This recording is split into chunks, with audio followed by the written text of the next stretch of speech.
Ampere's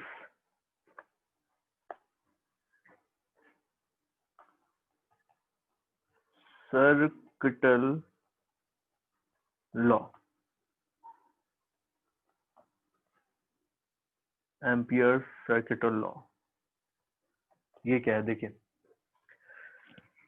पहले तो एक पॉइंट की बात करते हैं। देखो, हमने गॉस थ्योरम पढ़ी थी बेटा। तो गॉस थ्योरम के अंदर हमने ये एक टर्म लिखा था, क्या बोलते थे हम इसको? क्या बोलते थे? क्या है ये? बताओ बताओ। फ्लक्स। फ्लक्स। फ्लक्स तो है ही, हाँ हाँ फ्लक्स है, बट हाँ। इसके अलावा भी मैंने एक और पॉइंट लिखवाया था। इसको हम क्या बोलते हैं? Surface integral of electric field, है ना? मैंने स्टेटमेंट भी लिखवाया था कि surface integral of electric field जो होगा, सरफेस इंटीग्रल, एरिया इंटीग्रल, है ना, एरिया इंटीग्रल। तो area integral of electric field जो था वो 1/ε0 टाइम्स ऑफ क्यू इनक्लोज था। तो वो अभी इधर वाले पार्ट में नहीं आ रहा है, ये तो गॉस थ्योरम में हम चले गए। ये क्या था? ये area integral of electric field था। अच्छा, अगर हम यहाँ पर देखें, इसको मैं डीएस ना लिख करके किसी लूप के लिए मैं लगाता, मतलब अभी तो यहाँ पर डीएस क्या था? एक क्लोज सरफेस थी, क्लोज सरफेस थी। उस क्लोज सरफेस के लिए हमने क्या किया था? इंटीग्रेशन किया था। अब हम क्लोज सरफेस नहीं ले रहे हैं, बल्कि हम सिर्फ एक लूप ले रहे हैं। तो किसी क्लोज लूप के लिए जब हम लगाएंगे, तो ये जो क्वांटिटी है इसको हम बोलेंगे line integral of electric field. क्या बोलेंगे हम इसको? Line integral. ये क्या है? ये एरिया इंटीग्रल था और सरफेस इंटीग्रल था। ठीक है, समझ में आ रही है बात? ओके, तो ये जो क्वांटिटी, इसको हम क्या बोलेंगे? Line integral of electric field. इसी तरह से अगर मैं इलेक्ट्रिक फील्ड की जगह मैग्नेटिक फील्ड को यूज कर लूं, तो ये क्या बन जाएगा? बी डॉट डीएल का इंटीग्रेशन इन क्लोज्ड लूप। इस बार ये क्या है? बी डॉट डीएल का इंटीग्रेशन इन क्लोज्ड लूप। ये स्टैंडर्ड इसका जो रिप्रेजेंटेशन है वो इस तरह से होता है। तो इसको हम क्या बोलेंगे? This is line integral of magnetic field. ठीक है, ओके। तो ये लाइन इंटीग्रल अब क्या है एग्जैक्टली? अभी इस पे पहुंचने ये क्या था? ये तो हमें पता है, ये तो गॉस थ्योरम है, टोटल फ्लक्स है प्रैक्टिकली। ये क्या है? इसको देखेंगे तो आपको पता है ना, ई डॉट डीएल क्या होता था? ई डॉट डीएल क्या होता था बेटा? डीवी होता था, डीवी होता था ना। ई डॉट डी आर या ई डॉट डीएल होता था ना। Yes sir. तो जब आप इसको इंटीग्रेशन करोगे क्लोज लूप में, तो जहां से स्टार्ट किया उसी पॉइंट पे वापस आ गए होंगे। क्लोज लूप का मतलब ये हुआ, जहां से स्टार्ट किया उसी पॉइंट पे वापस आ गए। लेट ये क्लोज लूप है, इसमें मैं ई डॉट डीएल कर रहा हूँ, तो जहां से स्टार्ट किया होगा वहीं पर वापस आना होगा, तभी तो क्लोज लूप हुआ। तो किसी क्लोज लूप के लिए जब आप ई डॉट डी आर कर रहे हो, तो वो पोटेंशियल डिफरेंस मिल रहा था। And initial point and final point अगर सेम है, तो ई डॉट डीएल तो आपको जीरो मिलेगा। तो this is the total potential difference, जो कि जीरो आएगा क्लोज लूप के लिए, है ना?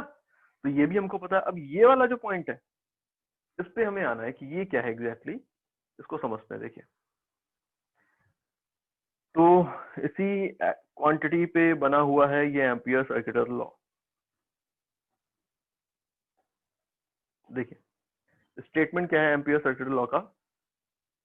स्टेटमेंट देखिए,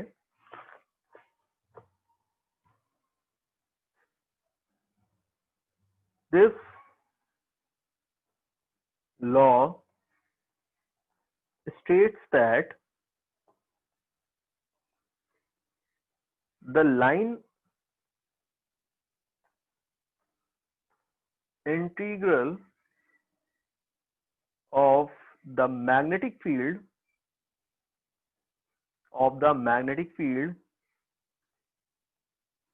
around any closed path। अब क्लोज्ड पाथ का मतलब आपको क्लियर है ना? कोई भी क्लोज पाथ मैंने लिया है, जहां से स्टार्ट किया वहीं पे आकर के रुके। In closed path field around any closed path in free space, मतलब वैक्यूम की बात हो रही है। In free space is equal to mu naught permeability of free space is equal to mu naught times of the net current और total current passing through the bounded area or simply passing through the loop. ठीक है, bounded area by the closed path. वापस से statement को पढ़िए भाई, ampere circuit law बोल रहा है कि मैग्नेटिक फील्ड का जो लाइन इंटीग्रल होगा for any closed path in free space वो म्यू नॉट टाइम्स होगा नेट करंट या टोटल करंट जो उस जो लूप ने जो एरिया बाउंड किया उस एरिया के थ्रू जो पास हो रहा होगा उस करंट के म्यू नॉट टाइम्स के इक्वल होगा। ठीक है, ओके। मैथमेटिकली अगर इसको लिखेंगे तो मैथमेटिकली हम ऐसे लिख सकते हैं, देखिए यहाँ पे एक डायग्राम बना देते हैं। सपोज करो कि ये एक प्लेन है, इस प्लेन में मैंने देखा कि कुछ वायर्स रखे हुए हैं एंड वो जो वायर्स है वो करंट को भी कैरी कर रहे हैं।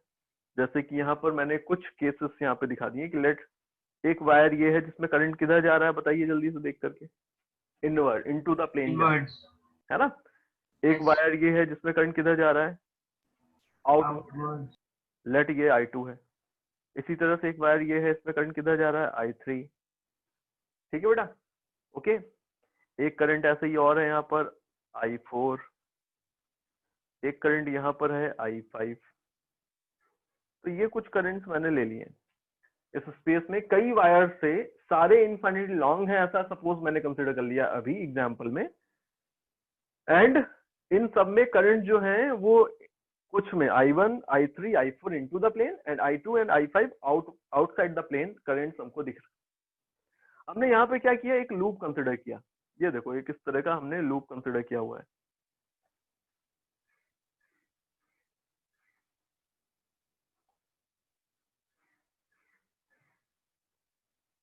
लेट मैंने कोई भी एक ऐसा क्लोज लूप कंसिडर कर लिया, वो आप जो भी लूप चाहें आप वो लूप सिलेक्ट कर सकते हैं। मैंने अभी ये एक लूप दिखाया है, ठीक है।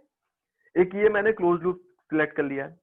अब इस क्लोज लूप के अंदर समझिएगा, इस क्लोज लूप के अंदर आपको एक डायरेक्शन का सेंस एज्यूम करना पड़ेगा कि लेट आप जो यहाँ पर लॉ लगा रहे हैं एम्पियर सर्किट लॉ, उसमें आप ये वाला सेंस लेकर के चल रहे हैं। लेट आपको कोई एक सेंस लेना पड़ेगा इस लूप के अंदर इस लॉ को अप्लाई करने के लिए। तो मैंने अभी यहाँ पर क्लॉकवाइज वाला सेंस ले लिया है। तो क्लॉकवाइज सेंस का मतलब है कि क्लॉकवाइज डायरेक्शन में जो हमें मींस बाय कन्वेंशन साइन लेना है वो पॉजिटिव लेना है। क्लॉकवाइज मींस ये जो मैंने सेंस लिया, इस सेंस के साथ आपको साइन पॉजिटिव लेना है, इसके अपोजिट आपको सेंस नेगेटिव लेना है। ठीक है, अब क्या करना है देखिएगा, समझिएगा। यहाँ पर कई सारे वायर्स थे, इन सब की वजह से फील्ड होंगी अलग अलग पॉइंट्स पे कुछ। ठीक है, मैंने क्या किया, मैंने यहाँ पर इस लूप में एक पॉइंट एक एलिमेंट लिया। देखो एक एलिमेंट लिया ये। अब इस एलिमेंट की डायरेक्शन आपको कौन सी लेनी है, इस लूप में जो सेंस आपने लिया उस सेंस में ये वाली डायरेक्शन देख पा रहे हैं।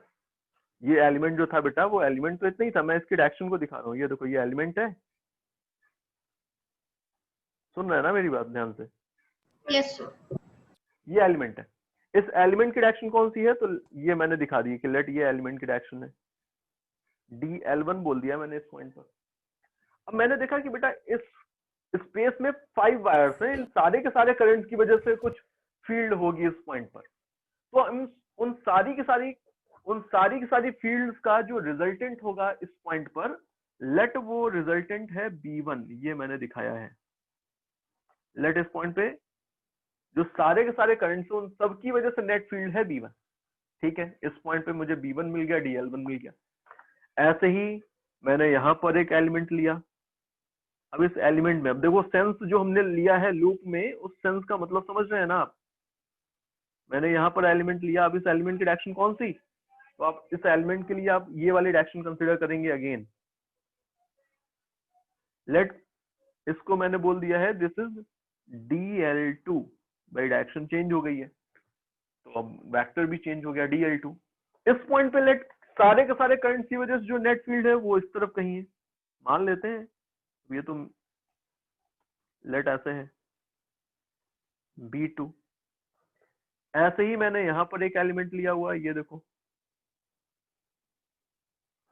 यहां पर जो डायरेक्शन होगी एलिमेंट की वो इधर थी dl3। इस पॉइंट पे जो नेट फील्ड थी वो ऐसा हो सकता है कि लेट यहीं इसी के डायरेक्शन में थी, तो मैंने इसी डायरेक्शन में नेट फील्ड भी कंसिडर कर ली है।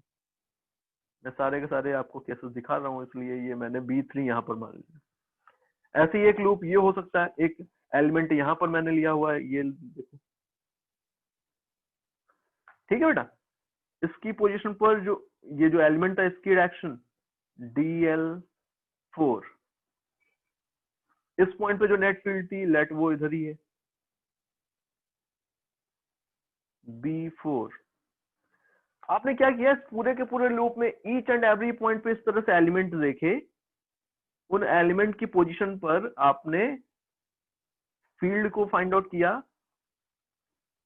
एंड देन आप क्या करने वाले हो, लेट ये है यहाँ पर B5, लेट अपोजिट ले लिया मैंने यहाँ पर डायरेक्शन B5। क्या हो रहा है, आप पूरे के पूरे क्लोज लूप के अलोंग हर एक पॉइंट पे एलिमेंट देखने वाले हो एंड उन एलिमेंट की पोजीशंस पर फील्ड लिखने वाले हो। देन आपको क्या कैलकुलेट करना है, फर्स्ट एलिमेंट के लिए फील्ड और डीएल वेक्टर दोनों का डॉट प्रोडक्ट। इसी तरह सेकंड एलिमेंट के लिए B2 डॉट dl2, इसी तरह थर्ड एलिमेंट के लिए B3 डॉट dl3। एंड आपको ये प्रोसेस रिपीट करना है कब तक, जब तक कि आप पूरे के पूरे लूप को कवर नहीं कर लेते। Let n number of element थे, तो ऐसे मैंने लिख दिया है, बताइए समझ पा रहे हैं। हर एक एलिमेंट के लिए हम B डॉट dl कैलकुलेट कर रहे हैं पूरे के पूरे क्लोज लूप के लिए। देन इन सब का समेशन करना है हमको, क्या करना है, इन सब का समेशन। एंड ये जो क्वांटिटी होगी according two ampere circular law, ये इक्वल होगी mu naught times of the total current जो इसके अंदर से पास हो रहा है, इस लूप के अंदर से पेनिट्रेट करके जा रहा है। ये जो एरिया यहाँ पर इंक्लोज हुआ है, ये जो एरिया आप देख रहे हैं, ये पूरा का पूरा जो एरिया है, इस एरिया को जो पेनिट्रेट करके करंट जा रहा है, उस करंट को आपको लेना है। बताइए इसको पेनिट्रेट करके कौन कौन सा करंट जा रहा है, तो आप देखेंगे भाई इसको पेनिट्रेट करके जो इस लूप के अंदर है वो I1 है, I2 है एंड I3 है, I4 एंड I5 ये तो बाहर है, ये तो इस एरिया, इस बाउंडेड एरिया को पेनिट्रेट नहीं कर रहे, ठीक है ना। तो आप यहाँ पर क्या लोगे, I1 plus I2 plus I3। अब पॉइंट ये है कि भाई यहाँ पर ध्यान से देखिए हम, तो I1, I2 and I3, I1 and I3 inward, I2 outward, तो आपको किसी एक को पॉजिटिव लेना पड़ेगा, किसी एक को नेगेटिव लेना पड़ेगा, ठीक है। ओके, मैं यहाँ पर I1 एंड I3 को पॉजिटिव ले रहा हूँ एंड I2 को मैं नेगेटिव लेने वाला हूँ, ठीक है। तो अभी यहाँ पर फिलहाल मैंने क्या किया है, I1 I2 को पॉजिटिव लिया है एंड I3 को नेगेटिव लिया है। क्यों लिया है, ये पॉइंट समझ में आ गया आपको, करंट की डायरेक्शन ऑपोजिट थी, तो इनवर्ड को मैंने पॉजिटिव लिया है, तो आउटवर्ड को क्या लेंगे, अब नेगेटिव लेंगे, ठीक है। एक पॉइंट तो ये था। दूसरा पॉइंट यहाँ पर क्या है कि इस तरफ मैंने ये जो क्वांटिटी आपको बोली है कि हर एक पॉइंट पे एक एलिमेंट लीजिए, उसकी पोजीशन तो फील्ड लिखिए and B dot dl calculate करिए पूरे के पूरे लूप के हर एक पॉइंट के लिए, देन समेशन कर दीजिए। बट प्रैक्टिकली ऐसा हम कर थोड़ी सकते हैं, प्रैक्टिकली तो ये पॉसिबल ही नहीं है। तो प्रैक्टिकली हम इसको क्या बोलेंगे कि हम क्या कर रहे हैं, बताओ। इसी चीज को इक्विवेलेंटली हम क्या बोलेंगे कि हम किसी एक एलिमेंट के लिए B डॉट dl कैलकुलेट करें, देन क्लोज लूप में उसका इंटीग्रेशन कर दें। यही तो मतलब हुआ, बोलो बेटा। अब हमने ये जो प्रोसेस किया है, इस प्रोसेस से हमें पूरे के पूरे क्लोज लूप के लिए B डॉट dl मिल गया एंड इसी को हम बोल रहे हैं कि हमने क्या फाइंड आउट किया है, we have find out the line integral of magnetic field in this loop. ये जो हमने क्लोज लूप लिया, इस लूप के लिए हमने लाइन इंटीग्रल को फाइंड आउट कर लिया, ठीक है। तो ये जो लाइन इंटीग्रल होगा ये बेसिकली किसके इक्वल होगा, ये mu naught times of the total current जो उस लूप के थ्रू पास हो रहा है उसके इक्वल होने वाला है। एंड इसको हम सिमिलरली वैसे ही यूज करने वाले हैं जैसे इलेक्ट्रोस्टैटिक के अंदर गॉस थ्योरम को हमने यूज किया था, बहुत ही कॉम्प्लेक्स पोजीशंस पे इलेक्ट्रिक फील्ड को फाइंड आउट करने के लिए, वैसे ही पोजीशंस पर मैग्नेटिक फील्ड को भी फाइंड आउट करने के लिए हम इस एम्पियर सर्कुलर लॉ को यूज कर सकते हैं। ठीक है, समझिएगा। वहां पर जो हमने आपसे हमारी बात हुई थी, तो मैंने आपको बताया था कि बेसिकली हम देखें तो गॉस थ्योरम हर जगह एप्लीकेबल है, हर एक पॉइंट पे एप्लीकेबल है। जहां पर इलेक्ट्रिक फील्ड है वहां पर आप गॉस थ्योरम लगा सकते हैं। ठीक है, बट हमारे लिए जो रिस्ट्रिक्शंस है वो ये है कि हम उसका प्रैक्टिकली यूज वहीं पे कर पाते हैं जहां पर हमको एक सिमेट्रिकल गिवन चार्ज डिस्ट्रीब्यूशन के सिमेट्रिकल कोई गॉसियन सरफेस मिल जाती थी, होता था ना ऐसा। सिमिलरली यहां पर भी हम उसी पॉइंट की बात कर रहे हैं कि बेसिकली एम्पियर सर्कुलर लॉ हर एक उस पॉइंट पे वैलिड है जहां पर आपको मैग्नेटिक फील्ड दिख रही है, बट प्रैक्टिकली हम इसका यूज वहां पर कर पाएंगे जहां पर हमें किसी गिवन करंट डिस्ट्रीब्यूशन के लिए कोई सिमेट्रिकल एम्पियर सर्किट मिले। इस सर्किट को हम क्या बोल रहे हैं, दिस इज एम्पियर सर्किट। जैसे वहां पर गॉसियन सरफेस बोला था, वैसे ही यहां पर हम किसको क्या बोल रहे हैं, एम्पियर सर्किट। तो हम इसका यूज कहां पर ले पाएंगे, हम कहां पर यूज करेंगे, जहां पर हमको कोई symmetrical Gaussian symmetrical ampere loop मिले।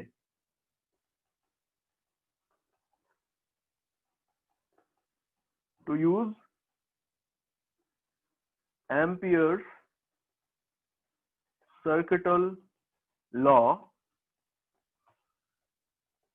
we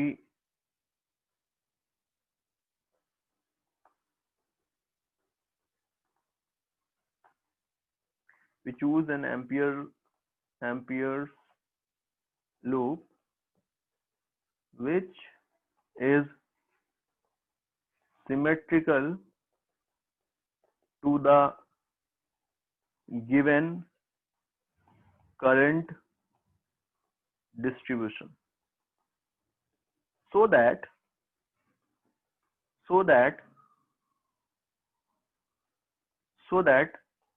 magnetic field becomes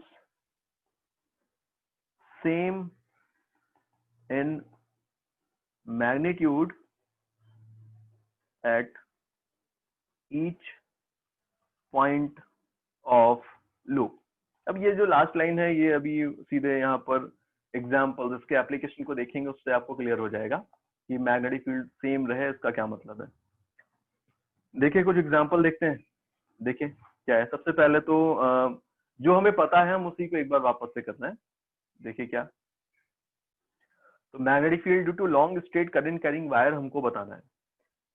मैंने ये आपको केस दिया हुआ है कि ये एक वायर था, इनफाइनिटली लॉन्ग है। अब इनफाइनिटली लॉन्ग है तो बेसिकली इसको मैंने ऐसे दिखा दिया है, ये वायर है एंड इस तरह से एक्सटेंडेड है। करंट की डायरेक्शन ये है, मान ली मैंने इस वायर में करंट की डायरेक्शन ये वाली है, इस तरफ जा रहा है करंट। ठीक है बेटा, अब हमें इससे कुछ डिस्टेंस पर, लेट यहाँ पर एक पॉइंट है, इस पॉइंट पर मुझे फील्ड बतानी है, डी डिस्टेंस से एक पॉइंट है, यहाँ पर फील्ड बतानी है। ठीक है, अब इस पॉइंट पे फील्ड बताने के लिए हम क्या कर सकते हैं, तो हमें एक ऐसा एम्पियर लूप चाहिए जो इस गिवन करंट के सिमेट्रिकल हो। कैसा लूप लें, तो यहाँ पर मैंने लूप लेना है, सरफेस नहीं लेनी है, लूप लेना है। क्या लें, एक सर्कल ले लेते हैं। बताओ, एक ऐसा सर्कल मैंने कंसिडर कर लिया। देखो अब ये जो सर्कल है ये सिमेट्रिकली इस वायर को इनक्लोज कर रहा है, मतलब इस करंट को इनक्लोज कर रहा है। ऐसा ही तो हुआ, ठीक है ना बेटा। तो एक व्यू तो मैंने आपको ये दिखाया है, ये देखिए एक व्यू तो मैंने इस केस में ये दिखाया आपको, एंड एक व्यू मैं इसका और दिखा सकता हूं आपको कि लेट अगर कोई ऑब्जर्वर होता एंड वो ऑब्जर्वर इस पॉइंट से यहां से देख रहा होता,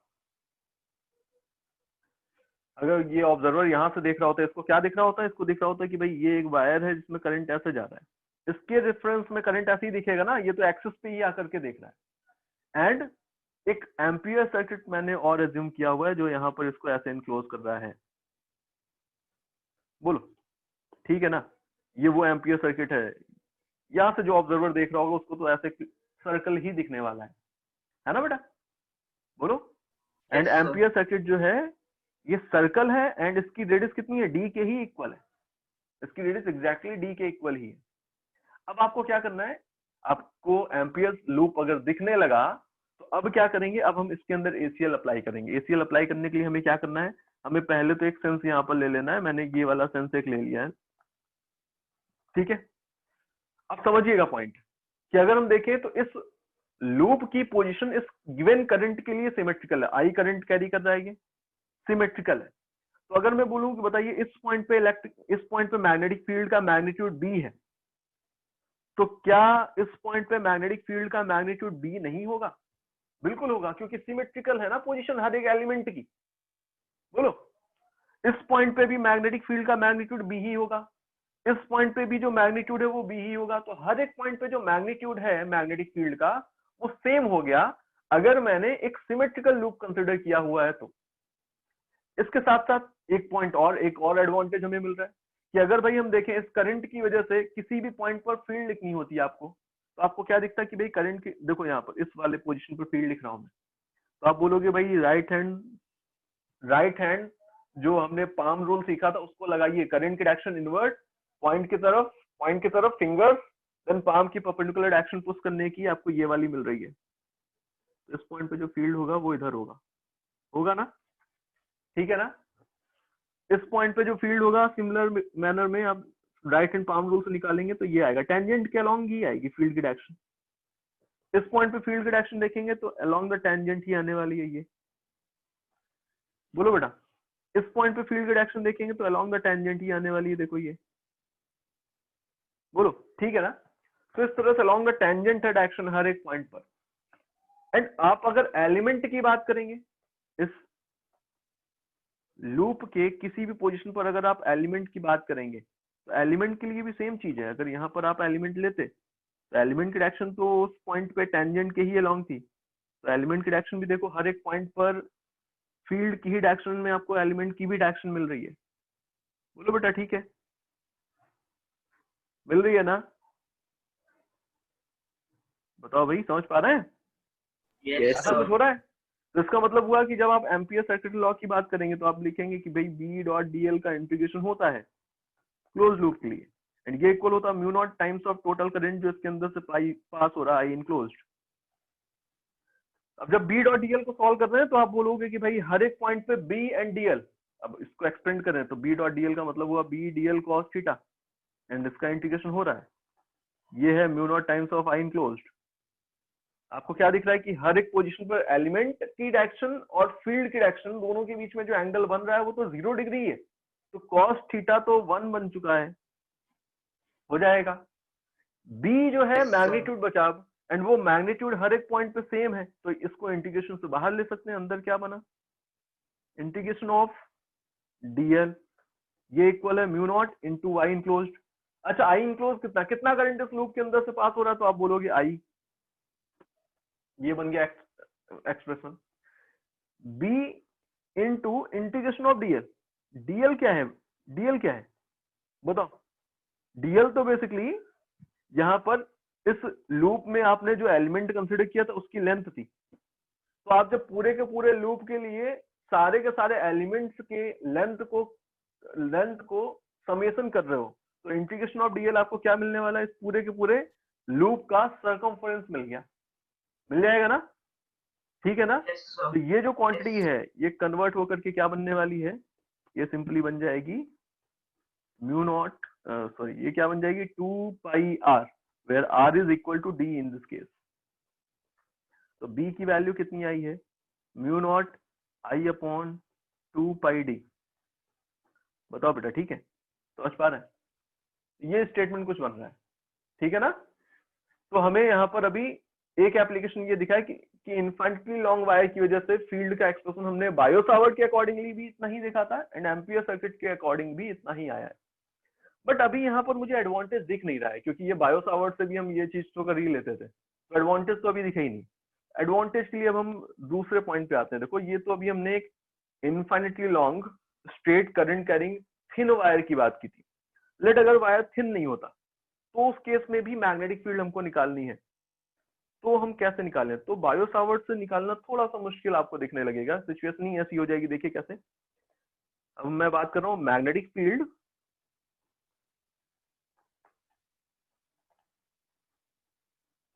due to thick long straight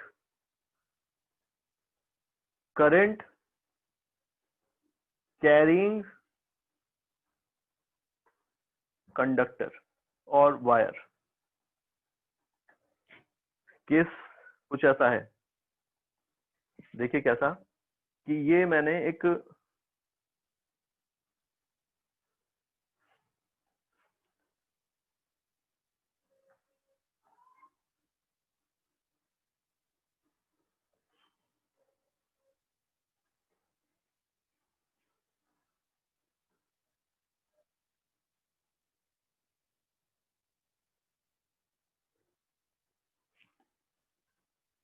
देखिए ये मैंने एक, आप इसको समझ सकते हैं, एक रॉड लाइक स्ट्रक्चर मान लीजिए कि कि एक रॉड लाइक स्ट्रक्चर है, ठीक है, ओके।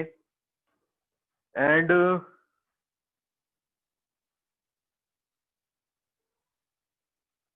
लॉन्ग भी है, मैंने इसमें एक क्रॉस सेक्शन ये आपको दिखा दिया है, बट एक्चुअल में ये कैसा है, लॉन्ग है, ठीक है बेटा। एंड इस पूरे के पूरे वायर के थ्रू करंट फ्लो हो रहा है, इस पूरे के पूरे रॉड को आप देखेंगे अगर, तो इस पूरे के पूरे सॉलिड रॉड के थ्रू टोटल करंट जो फ्लो हो रहा है वो आई है। एक्चुअल में तो यही होता है, एक्चुअल में जब आप वायर को देखते हैं तो वो भी तो एक सिलेंड्रिकल शेप्ड एक थिन रॉड ही है ना। इसका क्रॉस सेक्शन रेडियस भी आपको गिवन है, देखो इसका क्रॉस सेक्शन रेडियस आपको गिवन है आर, इसका क्रॉस सेक्शन रेडियस आपको गिवन है आर। अब मुझे फील्ड बतानी है, कहां कहां पर, तो एक पॉइंट तो मैंने ले लिया है ये आउटसाइड द वायर किसी पोजीशन पर, इसकी एक्सिस से स्मॉल आर डिस्टेंस पर आउटसाइड द वायर।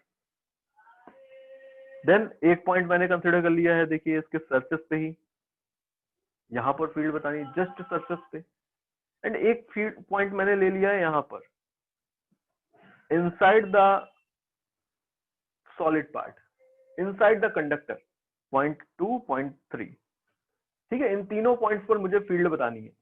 अब अच्छा बताइए कि अगर हम बायो सावर्ट की बात करें, बायो सावर्ट लॉ से फील्ड निकालनी होती है अगर हमको पॉइंट 1 पे, पॉइंट 2 पे या पॉइंट 3 पर, तो आपको यहाँ पर काफी कॉम्प्लेक्स सिचुएशन दिखने वाली है, क्योंकि हमें एक थिन वायर की वजह से फील्ड का एक्सप्रेशन पता है, बट यहाँ पर तो थिन वायर ही नहीं है, यहाँ पर तो आप बोल सकते हैं collection of so many thin wires है, तब जाकर के आपने ये थिक वायर फाइंड आउट किया है ना।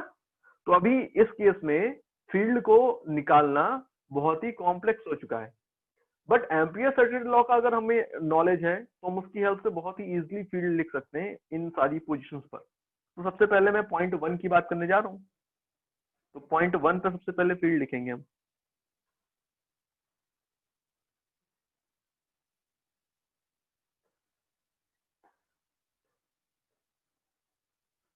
आपको डायग्राम दिख रहा है, पॉइंट 1 पे फील्ड लिखनी है फॉर पॉइंट 1।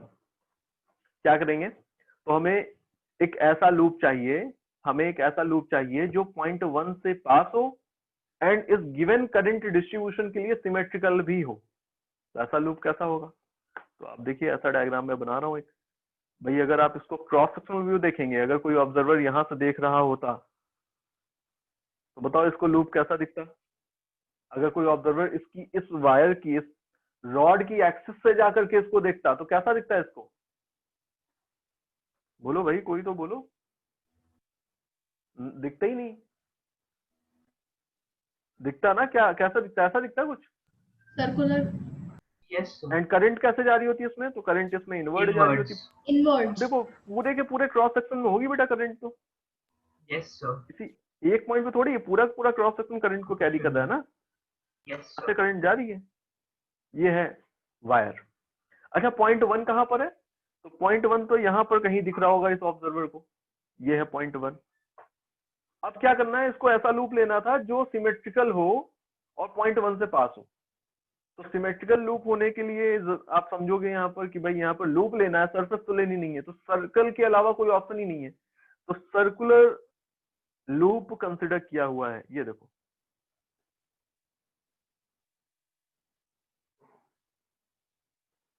देखो ठीक है, ठीक है। अब इस सर्कुलर लूप के ऊपर हमने एक पहले तो सेंस कंसिडर कर लिया कि लेट ये वाला सेंस मैं कंसिडर करने जा रहा हूँ। इस सेंस की डायरेक्शन में ही आपको डीएल की डायरेक्शन मिलने वाली होती है, इसलिए हमें एक सेंस भी लेना पड़ता है। ये मैंने ले लिया।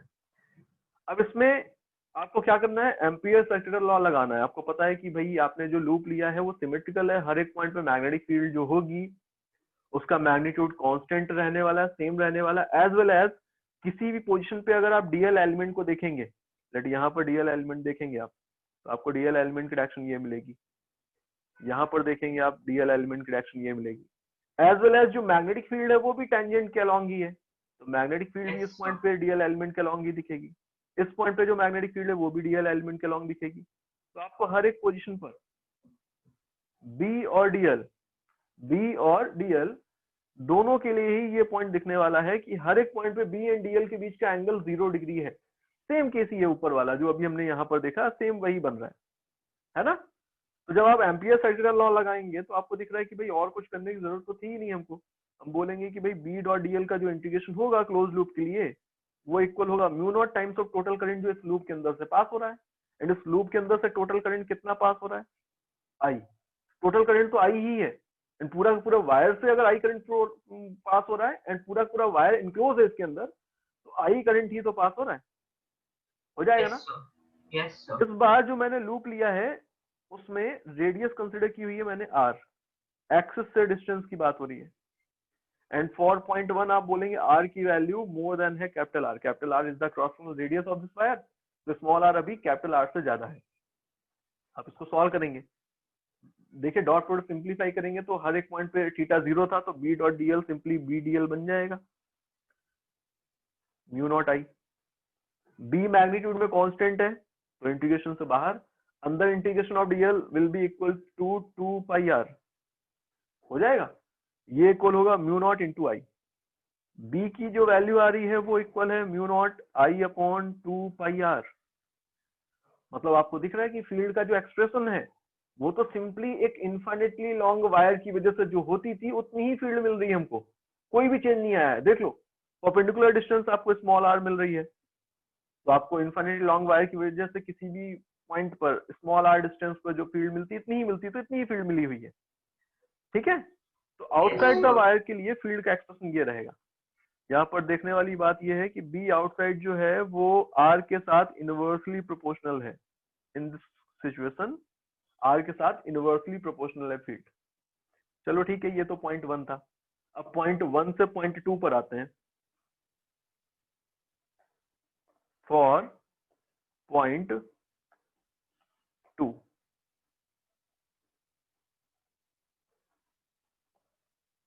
ये डायग्राम तो हमने ये बना ही लिया है, देखो इस डायग्राम को।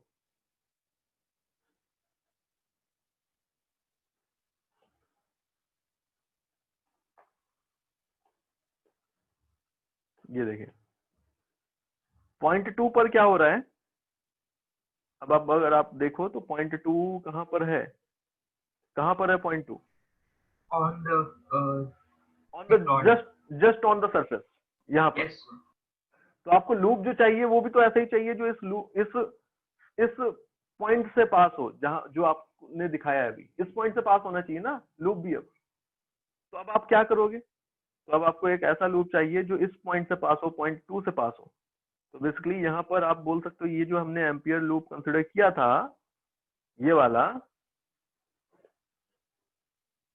हम इसको स्मॉल कंसिडर करेंगे। और बोलो ठीक है ना, ऐसा कुछ केस, बोलो भाई।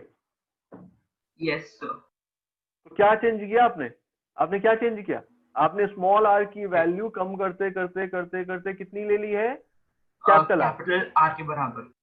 तो अभी यहाँ पर इस केस में केवल चेंज इसी बात का आया कि स्मॉल आर जो है वो कैपिटल आर हो गया। स्मॉल आर अगर कैपिटल आर हो गया तो जो एक्सप्रेशन हमने निकाला था बी ऑन आउटसाइड उसी के अकॉर्डिंगली बी एट सरफेस भी हम लिख सकते हैं mu naught I upon 2πr। तो सरफेस पे आकर के field mu naught I upon 2πr हो चुकी है। ठीक है, ये बहुत इजी हो गया क्योंकि सीधे हमने वैल्यूज चेंज कर दिए। अब पॉइंट 3 है, पॉइंट 3 फॉर पॉइंट 3, ये थोड़ा सा समझने वाला केस है। पॉइंट 3 कहां पर था बेटा? Inside the wire. वायर के इनसाइड हमको दिखाना है तो थोड़ा सा क्रॉस सेक्शनल व्यू में बड़ा करके दिखा देता हूं, डायग्राम थोड़ा सा क्लियर रहेगा। ये था बेटा वायर, है ना? क्लैरिटी के लिए मैं बोल रहा हूँ कि यहाँ पर पॉइंट 1 था, यहाँ पर पॉइंट 2 था। इस बार हम कहां पर हैं? यहाँ पर है पॉइंट 3 पर। आपको क्या करना पड़ेगा? आप बोलोगे कि भाई यहाँ पर इस पूरे के पूरे क्रॉस सेक्शन से करंट फ्लो हो रहा है, हमें पॉइंट 3 पर फील्ड लिखनी है, तो हमें एक ऐसा एम्पियर सर्किट चाहिए, एक ऐसा एम्पियर सर्किट चाहिए जो इस गिवन करंट डिस्ट्रीब्यूशन के लिए सिमेट्रिकल हो और उस पॉइंट से भी पास हो जहां पर आपको फील्ड निकालनी है। तो कैसा लूप लें? अगेन सर्कुलर ही तो है, ऑप्शन ही नहीं है कोई और। बताइए, ठीक है ना? ये देखिए,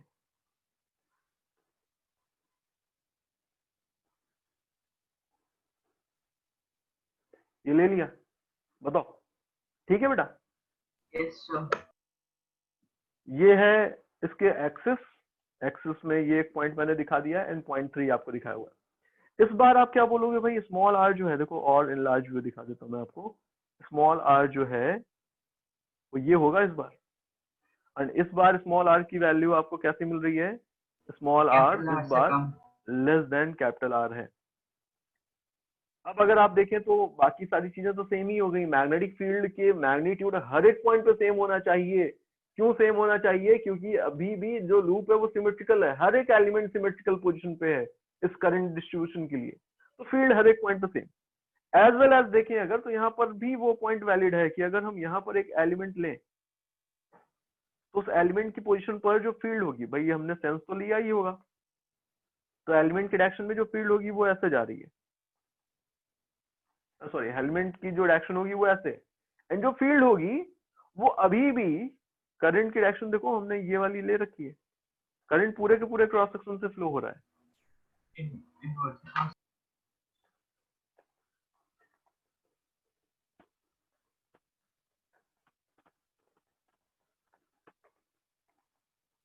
पूरे के पूरे क्रॉस सेक्शन से करंट फ्लो हो रहा है, बट समझिएगा जब आप सिमेट्री लेके चल रहे हो तो अभी यहाँ पर ये जो फील्ड है ये इस वाले पार्ट के अकॉर्डिंग देखें, अगर इस वाले पार्ट के अकॉर्डिंग, तो इस वाले पार्ट के अकॉर्डिंग जो फील्ड होनी चाहिए उसकी डायरेक्शन तो इधर ही की तरफ होनी चाहिए। एंड ये कुछ कुछ वैसा ही है जब हम किसी स्फीयर के अंदर फील्ड की बात करते थे, किसी स्फीयर के अंदर फील्ड की बात करते थे ना इलेक्ट्रोस्टैटिक के अंदर, तो वहां पर हमने Yes, देखा sir. था कि भाई जो फील्ड होगी उसमें जो उस पॉइंट पे जो स्फीयर था उसके अंदर जो चार्ज है सिर्फ उसका ही इन्फ्लुएंस रह जाता है ना? तो वो वाला पॉइंट यहाँ पे भी वैलिड है, वही उसी के सिमिलर पॉइंट यहाँ पे चल रहा है।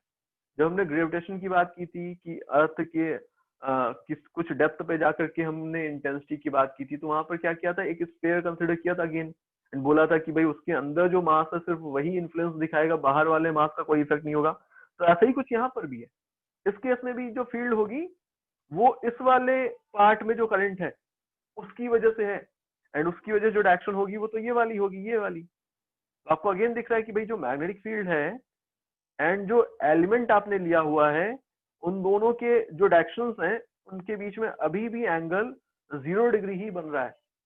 एंड अगर ऐसा होगा तो आप बोलोगे कि भाई फिर से सेम केस चल रहा है, बी डॉट dl का integration in close loop equal होगा mu naught into I enclosed. LHS को सॉल्व करते हैं पहले। B dot D L simply B D L into cos theta बन रहा है, इन कॉस थीटा, थीटा की वैल्यू 0 डिग्री है, इसका इंटीग्रेशन हो रहा है क्लोज लूप में, इधर लिखा है mu naught upon I enclosed. ये 1 हो गया। बी मैग्नीट्यूड में हर एक पॉइंट पे कांस्टेंट ही होना चाहिए क्योंकि सिमेट्रिकल था लूप, तो ये अंदर बना है इंटीग्रेशन ऑफ डीएल, इधर लिखा है mu naught into I enclosed. ठीक है ना? Integration of DL close loop के लिए आप डीएल का इंटीग्रेशन करेंगे तो ये 2 पाई स्मॉल आर आने वाला है, पूरे के पूरे सर्कुलर जो एम्पियर लूप है उसका सर्कमफरेंस, एंड ये mu naught times of I enclosed है। अब आई इनक्लोज्ड को समझिए, देखिए आई इनक्लोज्ड इस पूरे के पूरे cross section pi are square से जो टोटल करंट फ्लो हो रहा है वो है आई। बोलो बेटा, पूरे के पूरे क्रॉस सेक्शन से फ्लो होने वाला जो करंट है वो आई है ना। पाई आर स्क्वायर एरिया से फ्लो होने वाला करंट आई है, तो यूनिट एरिया से फ्लो होने वाला करंट कितना होगा? I by pi are square. R square.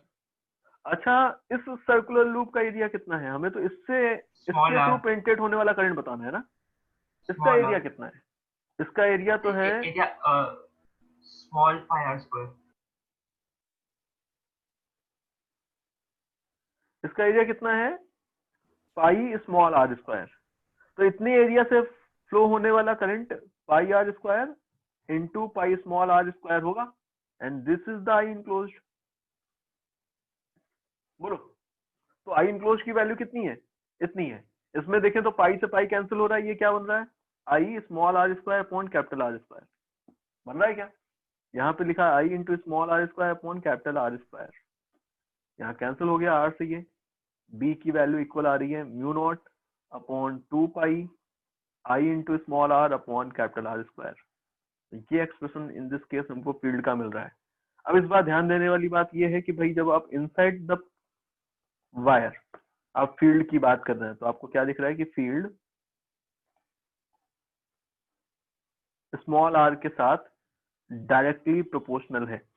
Field कैसी है? स्मॉल आर के साथ डायरेक्टली प्रोपोर्शनल है इस बार, है ना।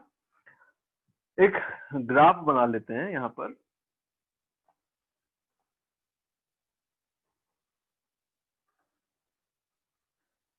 ये था वायर जिससे करंट फ्लो हो रही है,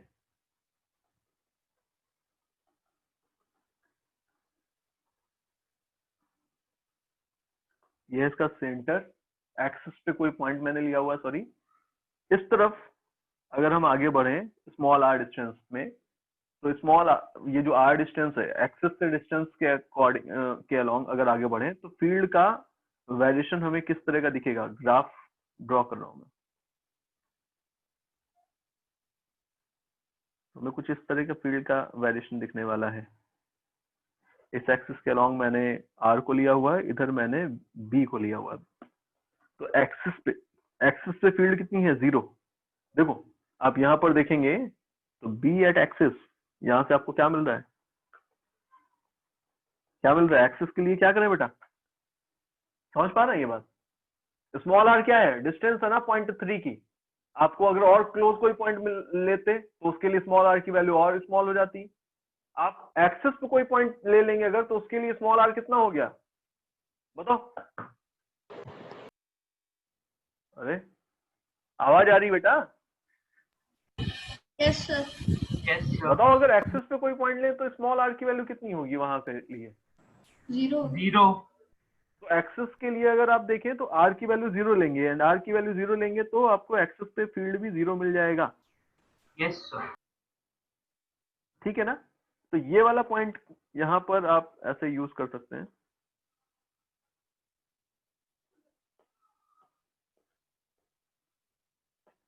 ठीक है, तो एक्सिस पे फील्ड 0 थी। जैसे जैसे हम एक्सिस से आगे बढ़ रहे हैं वैसे वैसे फील्ड इनसाइड तो आर के प्रोपोर्शनल है। ये वाला रिलेशन हमें दिख रहा है डायरेक्टली प्रोपोर्शनल है। तो जैसे जैसे आप आगे बढ़ रहे होंगे वैसे वैसे फील्ड बढ़ रही होगी। तो ग्राफ कुछ ऐसा बनने वाला है, स्ट्रेट लाइन। इस पोजीशन पे पहुंचने के बाद देखें अगर तो फील्ड का मैग्नीट्यूड बढ़ करके सरफेस पे हम पहुंच चुके हैं। ये कौन सी position? R equal to capital r. यहाँ पर r less than capital r चल रहा था तो फील्ड डायरेक्टली प्रोपोर्शनल थी। इस पोजीशन पे पहुंच करके फील्ड कितनी होगी? सरफेस वाला रिलेशन है। सरफेस पे फील्ड जो थी उसका रिलेशन हमने लिखा है mu naught I upon 2 pi R. इतनी फील्ड हो चुकी है। ठीक है ना। इसके बाद जैसे ही आप इस रीजन में एंटर करें small R greater than capital R, इसके रीजन में एंटर करते ही जो मैग्नेटिक फील्ड है वो इनवर्सली प्रोपोर्शनल हो चुकी है। तो अब ग्राफ चेंज हो गया। अब आपको फंक्शन चेंज होता हुआ दिख रहा है। कैसा दिख रहा है बताइए? ठीक है ना, समझ पा रहे हैं? इस तरह का कुछ आपको यहाँ पर ग्राफ भी मिलने वाला है, ठीक है, ओके। Yes, sir. देखो अब ये जो एक्सप्रेशन यहाँ पर आपको मैंने लिख करके दिखाया, इस एक्सप्रेशन को हम एक और फॉर्म में लिख सकते हैं। ये जो एक्सप्रेशन मैंने लिखा हुआ है इसको हम एक और फॉर्म में लिख सकते हैं, एंड इसको समझना भी बहुत इंपॉर्टेंट है क्योंकि इसका भी हम यूज लेंगे आगे। क्या कि अगर मैग्नेटिक फील्ड देखें किसी भी पॉइंट पे inside the solenoid, sorry inside the thick wire, तो ये जो एक्सप्रेशन दिख रहा था ये लिखा है mu naught upon 2 I by pi are square into small R, लिख सकते हैं ऐसे, एक ही बात है ना।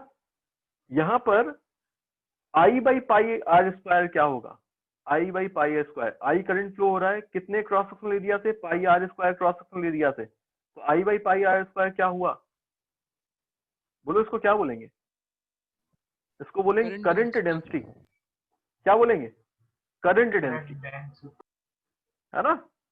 तो बेसिकली यहाँ पर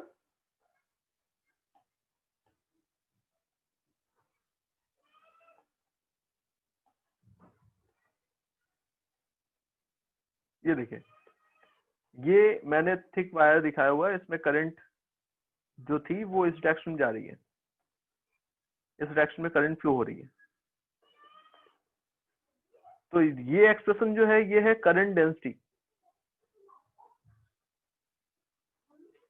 एंड आर क्या है यहाँ पर, आर देखो आर, लेट यहाँ पर मैंने एक पॉइंट कंसिडर किया हुआ है, ये वाला पॉइंट, ये जो वायर था इसमें ये मैंने पॉइंट कंसिडर किया हुआ है, इसके अंदर ही ये इसके एक्सिस से पास, एक्सिस है उसमें एक पॉइंट लिया हुआ है, उस पॉइंट से ये मैंने पोजीशन ली हुई है पॉइंट पी की।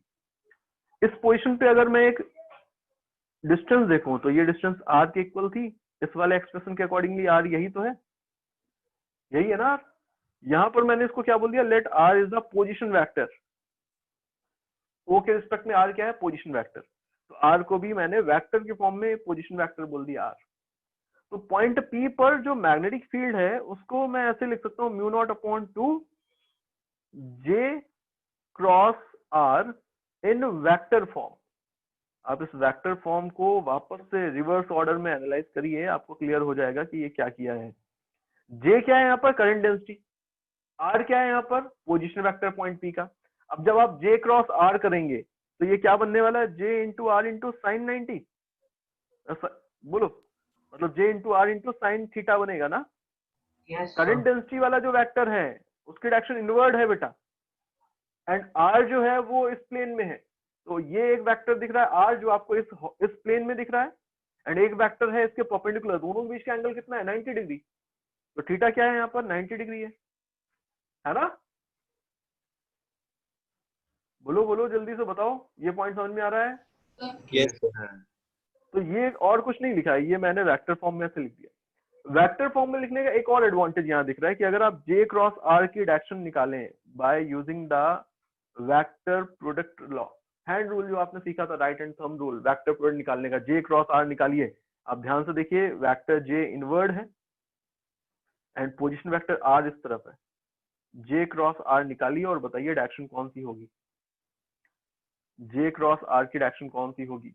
तो इनवर्ड है जे एंड आर इस तरफ है, तो जे क्रॉस आर निकालेंगे तो आपको डायरेक्शन ये वाली मिल रही है क्या, बोलो, यही डायरेक्शन मिल रही है ना। तो यही डायरेक्शन तो है मैग्नेटिक फील्ड की भी इस पॉइंट पे, क्योंकि जब आप यहाँ पर सर्कल ड्रॉ करेंगे इस तरह से तो करंट की डायरेक्शन तो आपको इधर ही मिलने वाली है ना, सॉरी फील्ड की डायरेक्शन आपको इधर ही मिलने वाली। तो वेक्टर फॉर्म में लिखने का एडवांटेज ये है कि हमें यहाँ डायरेक्शन का भी सेंस करंट डेंसिटी की हेल्प से मिल रहा है, ये होगी मैग्नेटिक फील्ड की डायरेक्शन इस पॉइंट पर।